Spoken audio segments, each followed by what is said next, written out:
As you may know already, this game emphasizes exploration a lot, and it truly shines when you immerse yourself in its world filled with lore and stakes. In this video, I'm gonna run you through the main objectives of the map and how to enjoy the most of its exploration and its rewards. Before we start, I'd like to thank the sponsor of this video, myself. As I don't have any sponsors yet, psst, VPNs, what are you waiting for? I want to take just a few seconds to talk about my content. I stream on Twitch, where we enjoy ourselves with some quality review, gameplay, and react content. As of now, I'm replaying The End of Dragons, where I'll do a big giveaway at the end of it, and we will have a weekly live podcast starting tomorrow, where I invite other content creators to share their experience and talk about themselves and the games they've been playing. I also upload other videos on YouTube, so consider subscribing there and giving me a follow on Twitch, as I do appreciate that a lot. Remember to like the video as well, cause that does something apparently. So without further ado, let's get into the guide.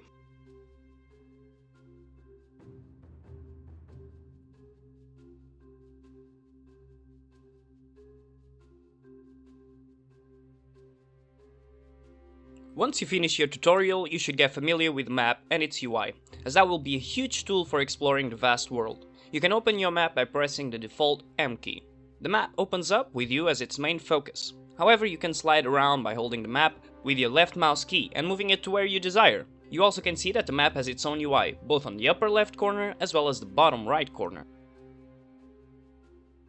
You can use this UI on the bottom right corner to navigate through the map with ease. Using the scroll, you can zoom in and out, or you can use the plus and minus signs. Beneath that, you also have 3 layers. These will get quite handy later on to check parts of the map that are in high or low altitudes. And to finish the navigation tools, you also have the compass. The north arrow leads you to core Tyrian maps. The west arrow takes you to the Maguma jungle maps from the first expansion of Heart of Thorns. The east arrow leads you to the Crystal Desert maps from the second expansion, Path of Fire. And the south arrow will take you all the way down to the Canthan continent for the third expansion, End of Dragons. On the top left you have your world completion. This represents the percentage of core game maps that you have completed. Core game maps consist of 25 explorable maps and 6 main cities that were released back in launch in 2012. Almost all of them have the following objectives to go for. Waypoints, which you use to teleport around and resurrect if you go down in an ongoing event, can be unlocked by just walking near one, and you can teleport or resurrect to them by pressing their icon on either the map or the minimap. They'll be your main way of traversing between maps. Tasks or hearts are areas where you'll have progression bar to fulfill, which will earn you reputation on that same area. You can check what objectives you need to do on your top right corner of the screen. Remember that you don't need to talk to a task giver to accept the task. Simply getting into the task area makes you eligible for the progress, as well as the rewards. Although you might want to check them after you complete them, as they'll now be vendors with their own rewards that get better in the later maps. Events and matters might appear on the world spontaneously, so I want to talk about them here. They might not contribute to world completion, however they're the greatest source of rewards whilst exploring. Events appear in an orange color, so they are pretty easy to identify. They also have the event goals on the right side of your screen in case you're wondering what the heck you're doing. These can be as simple as killing ads in an area to complex systems where several dozen players need to be coordinated or all will fail. Unlike other MMOs, events in Guild Wars 2 are dynamic, and the completion or failure will have consequences, and 90% of the time leads to another event. These can unlock or lock waypoints, create contested areas, summon world bosses, etc. Metas in this MMO are truly unique, and no other game comes even close when comparing the intricacy of this system. Vistas can be quite fun to do, since some of them have jumping puzzles attached to them. This gives you a wide shot of the surrounding area in a cinematic way with some fine music attached to them.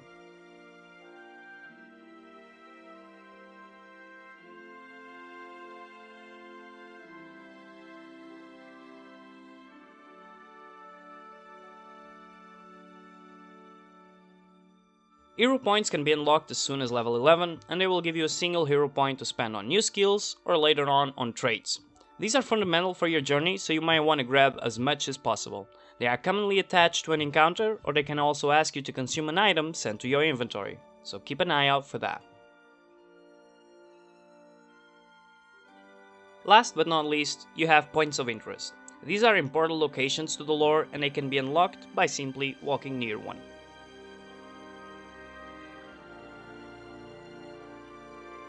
All these are for your world completion, and they will help you have a goal from chapter to chapter in your personal story. That happens from 10 to 10 levels. But that doesn't mean that the maps only have these to go for. You also have jumping puzzles, mini dungeon, Easter eggs, and much more for each map. Now let's talk about rewards. As any content in Guild Wars 2 is viable for profit, you really can't go wrong with it. However, you might want to know what you're looking forward to getting in your explorations. By completing tasks and events, you'll get karma and gold. Karma is the currency for NPCs only, and can't be traded. Although you can convert karma into gold in several different ways, so you might want to start saving karma. As for gold, you can use it to exchange for gems, or you can use it to buy stuff on the trading post from another players. Completing a single map, which means covering all the previous icons we talked about, earns you loot, gold, experience, karma, and either a transmutation charge that can be used to change the appearance of your gear, or a Black Lion chest key once per week. These can open a Black Lion chest which contains gem store items. If you're wondering what would I get for completing the world at 100%, you're doing the right question, as a big chunk of legendary weapons require a world completion tome. These are only obtainable by completing the entirety of the core Tyria maps. Obviously, you'll also get tons of materials and unidentified gear. All your materials can be stored directly in your materials bank by simply opening your inventory and pressing the middle button on the top right corner.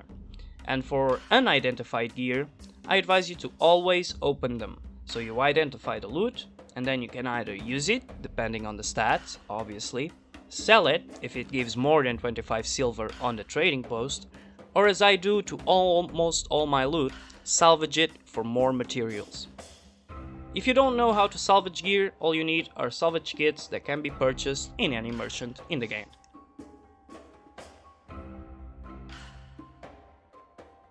And that completes this exploration guide. Even though I didn't get even close to covering all these exploration mechanics that you have available in the different maps, I do know this is more than enough for you to start exploring, immerse yourself into it, and have fun. Thank you all for hitting that like button and subscribing to my content on YouTube, as it enables me to make more content with higher quality more frequently. See you all in the next one.